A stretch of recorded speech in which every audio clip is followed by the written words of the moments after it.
네, 여러분들 뵙게 돼서 반갑습니다. 지난주에 이 행사를 위해서 런던에서 왔습니다.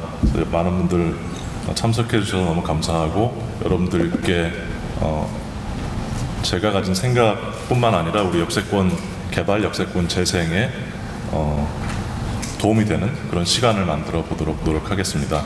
그 25분 동안 제가 가지고 있는 생각을 어떻게 알려드리는 것이 좋을까 고민을 했었는데요. 이렇게 좀 제가 말씀드리려고 합니다.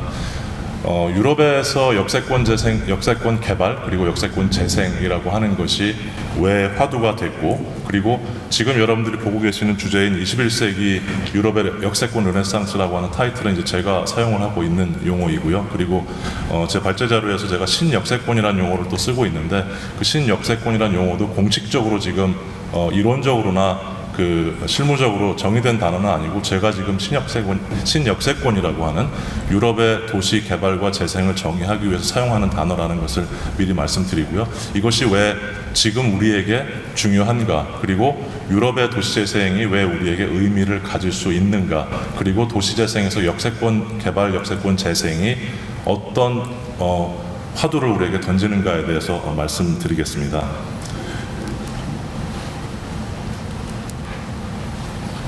그래서 제 발제 순서는 두 부분으로 나누어지는데, 먼저 지금 제가 보여드리는 것처럼 8개의 순서 중에서 6번까지 전반부에 대략 10분 전후에서 유럽 역세권 개발과 재생에 대한 흐름을 쭉 한번 정리해서 말씀드리고, 그리고 7번째에서 3개의 사례, 제가 앞에 정리한 내용들이 어떻게 사례에서 적용되었는지에 대해서 사례를 말씀드리고, 그리고 제 나름 21세기 역세권 르네상스라고 하는 용어를 가지고 왜 여러분들에게 유럽 얘기를 했는지에 대해서 결론을 도출해서 말씀드리려고 합니다. 이미 여러분들이 잘 알고 계신 이야기이지만, 제가 이 이야기를 기차가 소위 유럽에서 처음 탄생한 시점부터 말씀드리려고 하는 이유가 있습니다. 그 이야기는 여러분들이 잘 알고 계신 것처럼 19세기 초반에 1820년대, 30년대에 유럽에서 기차가 도입이 됐고, 그리고 그 기차를 통해서 기차역이 만들어졌습니다. 그러나 우리가 좀 중요하게 생각해 볼 문제가 뭐냐면, 유럽에서 19세기 초반에 기차가 등장했을 때 역세권이라는 단어는 등장하지 않았습니다. 영어나 불어나 독일어에서 공식적으로 역세권이라는 단어를 여러분들께서 사전을 찾아보시면 존재하지 않습니다. 그리고 상당히 오랫동안 기차가 도입이 되고 기차역이 건설이 됐고, 기차역 주변에 생활 인프라가 조성됐음에도 불구하고 역세권이라는 용어는 공식적으로 탄생하지 않았습니다. 그러면 왜 그랬을까? 그리고 지금 우리가 쓰고 있는 역세권이라는 용어는 유럽에서 언제 어느 시점에 등장했고, 왜 어떤 이유에서 만들어졌는지에 대해서 흐름을 좀 말씀드리기 위해서 조금 옛날 역사 얘기부터 좀 출발을 하려고 합니다. 그래서 보시는 것처럼 유럽 지도에 제가 한번 쭉 표시를 해봤습니다. 그랬더니 1820년대부터 매우 빠르게 거의 5년, 10년 시간의 차를 두면서 많은 도시들이 경쟁적으로 기차를 도입하고 기차역을 건설해서, 그래서 매우 빠른 시기 안에 철도를 얼마나 건설하고, 그거에 따라서 기차역을 얼마나 가지고 있고, 지역 간에 그리고 국가를 넘어서 어떤 연계망을 가지고 있는가가 국가의 경쟁력을 가늠하게 되는 이런 시기로 빠르게 접어들었습니다. 그러다 보니까 도시계획을 함에 있어서 이전과, 즉 기차가 도입된 시기와 그 이전과 이후가 도시계획적으로 큰 차이가 생기는 것이, 도시계획을 함에 있어서 기차역의 위치와 규모와 형태를 먼저 고려하는 이런 이제 양상이 전개가 됐습니다. 그래서 결국은 기차역은 경제구조를 개편하는, 경제구조를 완전히 새롭게 만드는 이제 계기가 됐습니다. 그래서 제가 간단하게 다이어그램에서 그린 것처럼 기차역 자체가 정치, 경제, 사회 중심을 재조직하는 기회를 만들었고, 그리고 산업시설이 이제 외곽으로 속도가 빨라지게 되니까 경계가 멀어지게 되고, 그리고 그거에 따라서 주거 영역도 멀어지고, 그리고 더 중요한 것은 수도권과 지방이 연결되는 계기를 만들었습니다. 즉 기차역이 기차역과 기차에 의한 연계에 따라서 지방도시가 수도권과 어떻게 연결되고, 또 지방도시와 지방도시 간에 어떻게 연결이 되는가. 그래서 지금 제가 대표적인 사진으로 보여드리는 것이, 위에는 이제 프랑스의 제2의 도시 마르세유이고, 아래는 독일의 함부르크인데, 마르세유나 함부르크와 같은 도시들이 비록 수도권이 아님에도 불구하고 기차가 등장하고 기차역의 연계를 통해서 새로운 형태의 경제 권역을 만들고, 이 도시가 수도권을 능가하는 이제 경제 구조를 갖게 되는, 그것이 기차가 결정적인 역할을 한 것입니다.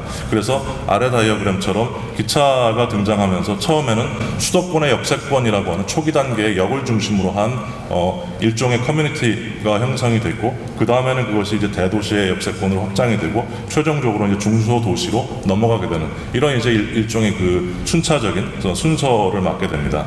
그래서 초기 단계의 이제 역세권이라고 하는 것은 앞서 말씀드린 것처럼 수도권에서 광역권, 지방으로 넘어갔을 때 이 정도가 됐을 때 이제 역세권, 즉 역을 중심으로 한 경제, 사회, 문화, 정치, 권역이라는 용어를 조금씩 하게 됩니다. 그러나 이때에도 실제로 도시계획적으로 역세권, 즉 역세권을 걸어서 10분, 15분, 20분 어떻게 정의할 것인가, 거리로 정의할 것인가, 아니면 시간으로 정의할 것인가, 아니면 보행 권역으로 정의할 것인가, 아니면 차량의 이동 수단, 기차역에서 차량으로 이동하는 것까지 따질 것인가, 이것에 대해서는 국가마다 도시마다 논쟁도 있었고 명확하게 정의되지는 않았습니다. 그럼에도 불구하고 이때 역세권이라는 거시적인 개념 동의하는 것이 우리가 잘 알고 있는 TOD의 개념에서 볼 때 지금 제가 아래 다이어그램에 그린 것처럼 기차역을 중심으로서 일정 공공공간과 거리가 조성이 되고 상업 업무 공간이 만들어지고 그 다음으로 주거가 만들어지는 이 형태는 유럽의 모든 국가들에서 비슷하게 만들어졌습니다. 다만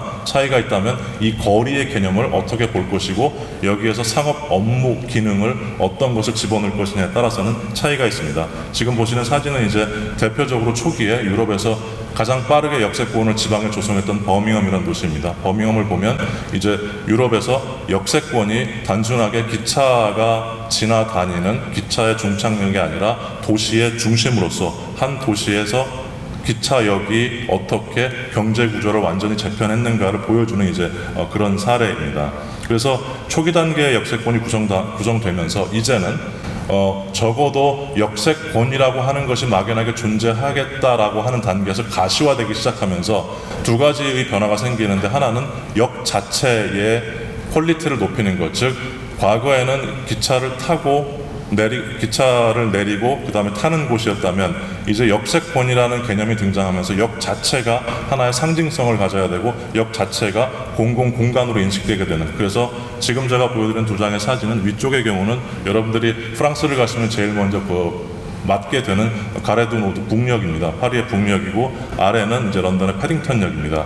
보시는 것처럼 대규모의 대략 한 60m에서 100m가 되는 이제 콘코스라고 하는 넓은 공간이 외부가 아니라 안으로 들어와서 이 공간에는 단순하게 기차를 타고 내리는 것이 아니라 상업 업무 기능까지 들어가게 되는, 그래서 초기 단계의 역세권은 역 외부뿐이 아니라 내부의 변화도 만들어낸 이제 이 정도가 되면 이제 우리가 역세권이라는 얘기를 하게 되는데, 불행하게도 이것이 빠르게 1820년대, 30년대부터 20세기 초반까지 이 흐름들이 지속이 됐고, 그 다음에 2차 대전 이후까지 계속해서 빠르게 기차를 통한 도시의 발전이 이루어졌는데, 이것이 자동차 시대가 도래하면서 1960년대, 70년대를 지나면서 기차역이 더 이상 20세기 또는 그 이후의 도시의 미래를 밝힐 수 있을까라는 이제 의문을 갖게 되고, 지금 이제 제가 보여드린 두 장의 사진이 위에가 1870년에 여러분들이 잘 알고 계신 런던의 킹스 크로스, 즉 기차역 역세권에서 유럽에서 가장 대표적인 그 권역인 킹스 크로스의 1870년대의 모습이고 아래는 1970년대의 모습입니다. 100년의 시차인데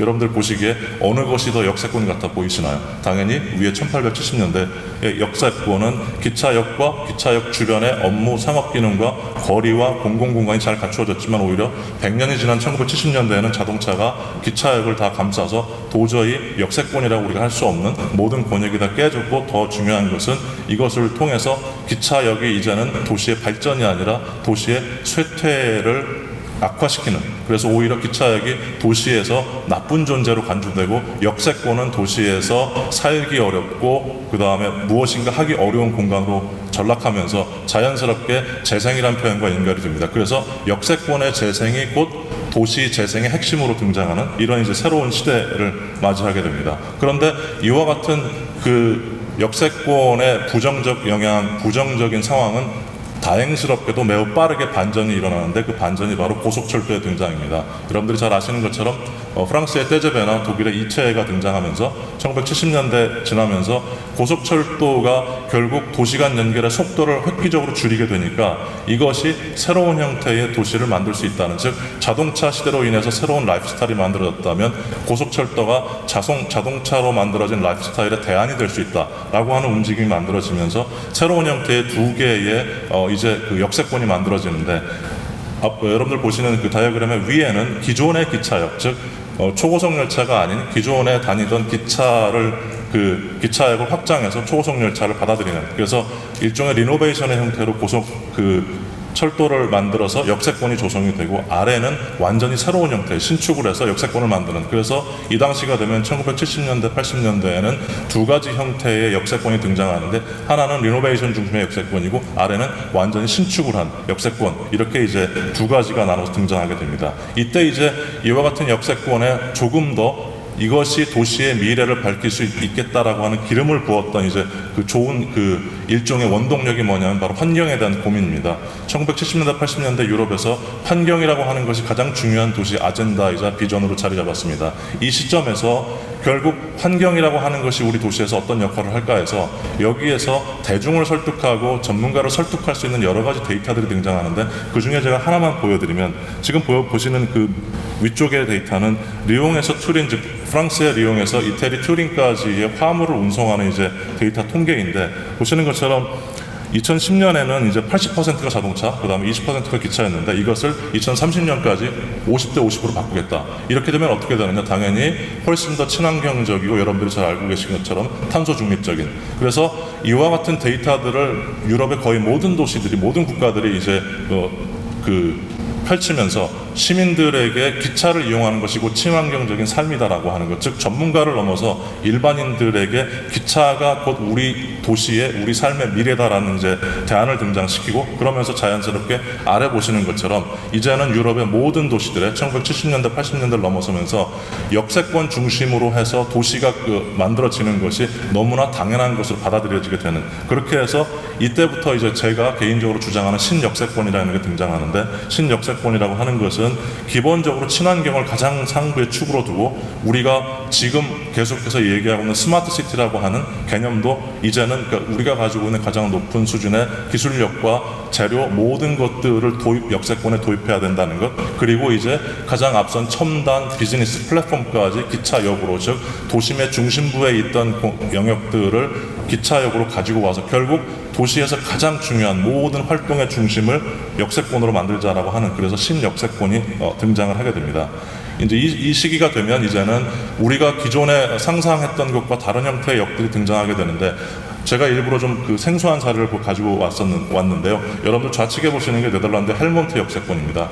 여러분들 보시는 것처럼 기차역이 어디 있는지 아마 찾기 어려우실 겁니다. 그런데 이와 같은 형태, 즉 가장 친환경적이면서 도시 커뮤니티의 중심에 기차역을 만들고, 기차역이 아니라 공원이자 공공공간으로서, 즉 기차역에서 기차를 타고 내리고 지하철을 타고 내리는 것이 아니라 일상적인 삶을 영위하고 즐기는, 이와 같은 형태의 기차역이 이제 등장하고, 여러 도시들에 등장하고, 이것이 수도권이 아니라 지방의 작은 도시에도 이제 퍼지게 되고, 오른쪽의 이미지는 영국의 셰필드인데, 이런 이제 소위 전형적인 산업 도시들에서 새로운 형태의 산업, 즉 첨단 산업들을 도입하게 되는데, 그 기점을 어디에 만드느냐? 모두 다 역세권에 자리 잡게 됩니다. 그래서 셰필드역이 지금 아래 보시는데 셰필드 기차역인데, 그 기차역 주변에 새로운 디지털 캠퍼스라고 하는, 즉 가장 첨단 산업 지구를 기차역에 조성하는, 이것은 이제 하나의 트렌드로 자리 잡게 됩니다. 이렇게 해서 제가 지금까지 말씀드린 것이, 비록 짧게 정리를 했지만 유럽에서 1820년대, 좀 제가 과장해서 말씀드리면 19세기부터 20세기 후반까지 약간의 차이는 있지만 모든 나라에서 공통적으로 고민했고 신역세권의 시대까지 오게 되는, 그래서 제가 말씀드린 것을 조금 세 개의 사례를 가지고 조금 더 구체적으로 좀 설명을 드려보겠습니다. 제가 오늘 여러분들께 설명드린 세 개의 사례는 조금 위치도 다르고, 그 다음에 개념도 좀 다르고, 규모도 다르고, 그리고 전체적인 맥락도 좀 다른 사례 세 가지를 좀 가지고 왔습니다. 첫 번째 사례는 이제 프랑스의 릴리라고 하는 도시입니다.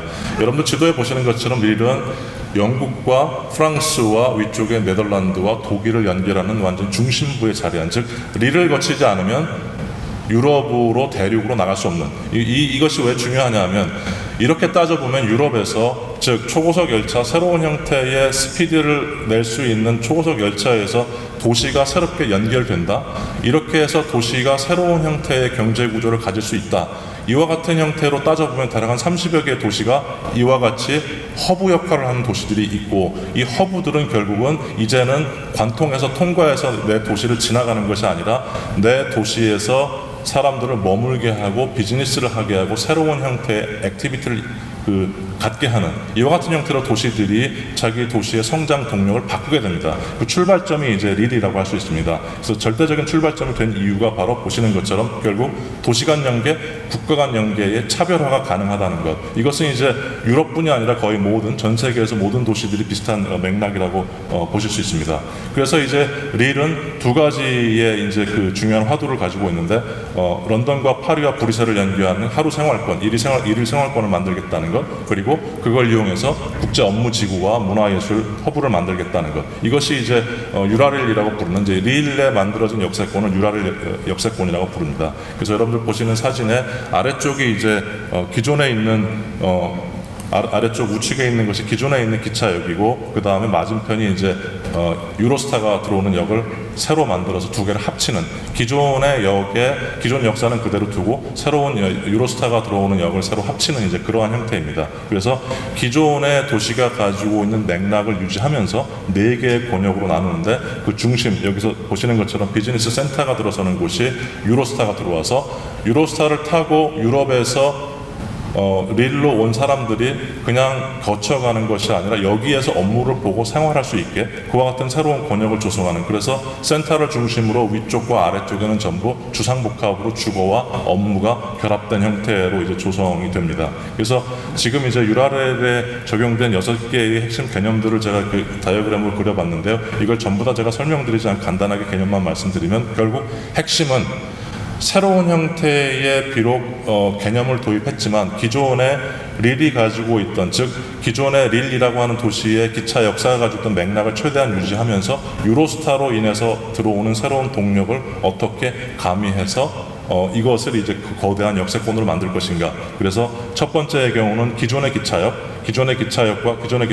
새로운 유로스타가 떨어지지 않고 연결될 수 있는, 그래서 가운데 빨갛게 그리는 것이 이제 두 개의 역을 연결하는 개념이고, 그 다음에 두 번째 이미지는 결국 선적인 영역이 아니라 면적인 연결, 즉 기차역과 유로스타가 존재한다고 하면 이것 자체가 기능이 다르기 때문에 서로 영역 자체가 떨어질 수가 있기 때문에 그 영역을 어떻게 연결하는가. 그리고 세 번째는 이제 아래쪽에 Y자 형태의 아래쪽에 새로운 문화예술 지구를 만들어서 기차역, 도메스틱, 국내에서 오는 기차 이용객이 문화예술 시설을 이용하고, 그 다음에 유로스타를 통해서 해외에서 오는 분들이 또 그 문화예술 시설을 이용할 수 있고, 이렇게 해서 1, 2, 3번 정도가 기존에 갖춰지게 되면 네 번째로 가게 되면 결국 이제 점으로서의 역세권을 선과 면으로 해서 외부로 확장시키는, 즉 역세권이 가지고 있는 위험한 부분은 뭐냐 하면 고립된다는 것이죠. 그래서 역세권이 고립되지 않게 주변으로 확장되는 이제 개념을 만들게 되는데, 그 중에 또 하나가 이제 다섯 번째 보시는 게 중앙에 버려진 유휴지를 거대한 이제 공원으로 조성을 합니다. 이게 대략 한 5만 평 정도 되는 공원인데요. 유휴부지를 공원으로 만들어서 시민들이 역세권 자체를 공공공간으로 인식하게 하는, 그래서 공원이자 공공공간이 역세권에 조성이 돼서 초기에 만들어진 역세권으로서는 가장 대규모인 이제 형태이고, 마지막으로 유흥시설, 이제 카지노도 들어가게 되는데 이제 논란의 여지는 좀 있었습니다. 그런데 어쨌든 이제 유흥시설이 들어간 이제 개념입니다. 그렇게 해서 이제 완성된 이미지를 몇 개 보여드리겠습니다. 그래서 여러분들이 한눈에 보시는 것처럼 이게 이제 1996년부터 해서 조성이 됐는데 20세기 후반에서 21세기 초반에 만들어진 역세권이라고 보기 힘들 정도로 이게 기차역이 아니라 거의 공원처럼, 그래서 실제로 전체 40만 평 부지에 19만 평의 녹지로 조성이 되어 있습니다. 그러니까 전체 부지의 50% 정도가 녹지이고, 이제 우측에 보시는 게 이제 새로운 업무지구, 아래가 쇼핑. 그러니까 이것 자체가 뭐 대단한 것은 아닙니다. 건축적으로 이것은 이제 논란의 여지는 좀 있는데, 이것 자체가 중요한 것은 이제 녹지를 중심으로 해서 새로운 국제 업무, 쇼핑, 문화예술 허브 이런 것들을 이제 만든 것입니다. 그래서 네 개의 이미지를 보시면 이것이 이제 우리가 말하는 역세권과 다른 개념인 게, 시민들이 이 공간을 어떻게 인식하느냐. 기본적으로 역세권 기차를 타고 내리는 것의 기능은 분명히 맞지만 녹지와 기본적인 공공공간, 문화예술 시설이 이제 연결이 된 이러한 형태를 보실 수가 있습니다. 그래서 결국 유라렐 역세권이 왜 의미가 있느냐, 보시는 제가 다이어그램을 그린 것처럼 국제 업무지구, 좌측에 국제 업무지구 새로 만들어서 신도심을 결국 조성했습니다. 그러므로 인해서 기존의 구도심은 문화도시로서의 이제 상징성을 더 갖게 되고 이렇게 해서 구도심과 신도심이 시너지를 그래서 우측 위에 제가 다이어그램 지도에 표시한 것처럼 새로운 형태의 신도심이 구도심에 영향을 주면서 신도심과 구도심이 연결이 돼서 그래서 아래쪽에 보시는 게 지금 현재 안 되네요 이게 아래쪽에 보시는 것이 URL 2인데요. 지금 제가 설명드린 것이 위쪽에 좌측에 URL 1입니다. URL 1이 대략 한 24년 동안 지금 프로젝트가 진행이 됐고 현재 URL 2가 진행이 되고 있습니다. 이렇게 해서 역세권이라는 것이 도시에서 어떤 의미를 갖는가에 대해서 이제 그 중요한 그 출발점을 만든 것이 이제 URL이고요. 두 번째로 이제 런던 브리지 그 역세권인데 이것은 이제 앞서 제가 설명드린 걸 좀 생략을 하고 중요한 핵심적인 개념을 말씀드리면 런던 브리지 역세권은 세계 최초로 초고층 역세권이라고 하는 용어를 탄생시켰습니다. 우리가 도시에서 역과 고층 건물이 연결될 수 있을까? 이것은 적어도 불가능에 가까웠었는데 처음으로 런던에서 고층 건물과 역세권이 연결되는 이제 그런 이제 사례를 만들어냈습니다. 지금 보시는 것처럼 런던 브리지라고 하는 역은 런던에서 여러분들이 만약에 20세기 후반에 런던 시민들에게 런던에서 가장 혼잡한 역 혹은 가장 위험한 역 혹은 가장 추한 역을 꼽으라고 한다면 런던 브리지 역입니다. 보시는 것처럼 이러한 런던 브리지 역은 앞서 보여드린 URL과 같은 이런 역세권 사업으로는 이것이 정상적으로 이제 활성화가 될 수가 없습니다. 그렇게 선택된 방식이 바로 초고층 건물. 그런데 우측에 제가 두 개의 다이어그램에서 표시한 것처럼 기본적으로 런던은 클러스터링, 즉 고층 건물을 클러스터링, 고층 건물을 건립할 수 있는 그 영역들을 따로 지정했습니다. 그래서 그 아이디어에 출발해서 고층 건물과 초고층 건물이죠. 정확히 말하면 이제 런던 브리지 지역에 만들어진 샤드는 높이가 303m입니다. 초고층 건물을 연결시키는데 거기에서 가장 중요한 것은 이제 경관인데 그 경관 규정을 아주 디테일하게 적용받아서 통과해서 이제 초고층 건물이 역세권과 연결이 되는. 그래서 이 개념 자체는 수직도시와 수평도시, 즉 여태까지 역세권이라고 하는 것은 주로 수평입니다. 주로 옆으로 펴지게 되는데 수직으로 올라가게 되면 여러 가지 장점이 있겠죠. 일단은 면적의 그 연면적을 더 확보할 수 있다는 것. 그래서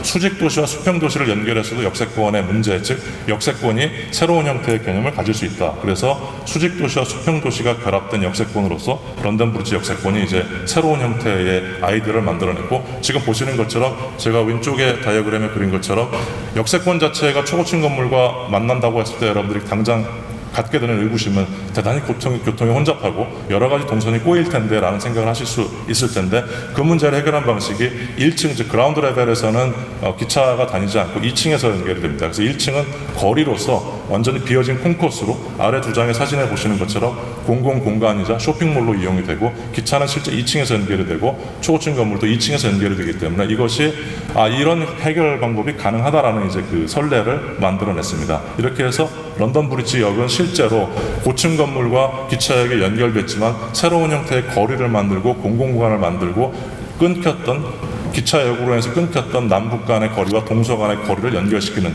이렇게 해서 역세권과 초고층 건물이 합쳐져서 도시가 가지고 있던 많은 문제들을 해결할 수 있다라고 하는 새로운 해법을 제시했습니다. 그래서 보시는 것처럼 완전히 버려졌던 이제 이런 이제 터널도 갤러리로 바뀌고 그 다음에 방치됐던 공간들을 이렇게 쇼핑몰로 바꾸는 이것이 역세권 자체의 문제가 아니라 초고층 건물과 역세권이 합쳐지면서 이제 이런 해결안이 나왔습니다. 그래서 지금의 모습입니다. 즉 보시는 것처럼 초고층 건물, 역이 합쳐져서 도시의 문제를 쇠퇴를 해결하는 이제 이런 아이디어들이 나왔습니다. 그래서 마지막으로 이제 작은 사례 하나를 말씀드리고 이제 결론을 내리려고 합니다. 루뱅 역세권을 말씀드리는 이유는 제가 앞서 보여드린 릴이나 런던은 좀 큰 역입니다. 그런데 루뱅의 경우는 이제 아시는 것처럼 작은 우리가 대학 도시로 많이 알고 있는데요. 벨지움의 작은 도시인데 지금 보시는 것처럼 역을 중심으로 해서 독특한 형태의 상가를 만들게 되는데 기본적으로 역을 지붕을 덮어서 새로운 형태의 역을 만들고 그 주변에 매우 작은 형태의 공간들을 조성을 하고 이것이 이제 기본적인 그 역으로서의 기능을 하게 하는데 여기에다 플러스해서 새로운 상가를 이렇게 조성을 했습니다. 이건 뭐냐 하면 이제는 대규모 큰 도시에서만 역세권이 의미를 갖는 것이 아니라 작은 도시에서도 그 도시에서 필요한 상업 업무, 새로운 혁신 비즈니스를 연결해서 이와 같은 역세권을 조성할 수 있다. 그래서 이와 같은 역세권을 통해서 오히려 대도시와 연결해서 경쟁력을 가질 수 있다. 즉 지금 보시는 루뱅 역세권 같은 경우는 앞서 보여드린 두 개의 역세권과 비교해서 규모가 20분의 1 정도밖에 안 되지만 그럼에도 불구하고 경쟁력을 가질 수 있다. 이 얘기는 지방에서 오히려 역세권이 훨씬 더 경쟁력을 가질 수 있다는.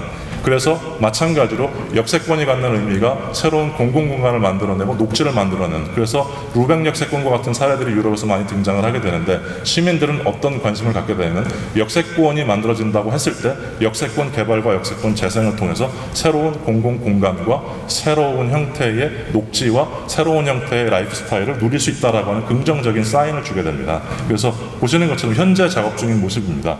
지금 이제 한참 작업 중인 모습이고 새로운 녹지가 만들어지는 모습입니다. 자, 이렇게 해서 제 얘기를 좀 정리해 보면 결국 21세기 역세권 르네상스라고 하는 것은 당면한 과제와 그 다음에 도전적인 과제가 있는데 우리 대한민국에서 당면한 과제는 뭐냐면 적어도 우리가 역세권과 관련된 제도나 디자인과 연구에서 여태까지 미진했습니다. 이건 우리가 좀 솔직해야 된다고 생각합니다. 그리고 초기에 우리가 이제 한참 만들었던 민자 역사들이 지금 극심한 쇠퇴, 즉 우리 도시 쇠퇴의 주범으로 등장했습니다. 그리고 지역 쇠퇴에서 굉장히 중요하게 방치되어 있는 상황입니다. 이것이 이제 우리가 당면한 과제이고 오늘 제가 설명드린 부분들이 도전적인 과제인 게 역세권은 궁극적으로 공공환경을 개선하고 친환경적인 지속가능 발전을 견인합니다. 그래서 나아가서 도시의 안정적인 성장을 이끌어낼 수 있습니다. 그래서 제가 제안하는 것은 결국 우리나라의 역세권도 네 가지 형태, 즉 통합적인 이제 모빌리티의 중심으로 역세권이 자리해야 되고 그 다음에 진정한 의미의, 즉 단순하게 교통 허브가 아니라 교통과 상업과 업무와 레저와 교육과 심지어는 모든 도시의 기능을 다 갖춘 복합 역세권, 그리고 궁극적으로 이것이 도시 환경의 질적 성장을 위한 이제 플랫폼 교두보 역할을 하고 마지막으로 전체 사회경제적인 제도약의 원동력이 되어야 된다. 그래서 마지막 이미지는 보시는 것처럼 지금 현재 제가 역세권 연구를 하면서 아마존이나 구글이나 삼성이나 트위터나 IBM이나 마이크로소프트, 애플 전문가들을 만났는데 이 분들이 지금 뭘 하고 있냐면 전 세계 역세권 지도를 펴놓고 우리 회사의 지사가 어디에 들어가는가, 즉 새로운 형태의 비즈니스 모델로 가장 적합한 장소를 역세권으로 보고 있다는 것. 이것은 역세권이 비즈니스 모델을 넘어서 삶의 모델로 새롭게 제시되고 있다는 것. 그렇다면 과연 우리 대한민국은 지금 역세권의 미래를 어떻게 설계하고 있는가? 이것이 함께 고민해야 될 숙제라고 생각합니다. 이상으로 마치겠습니다. 감사합니다.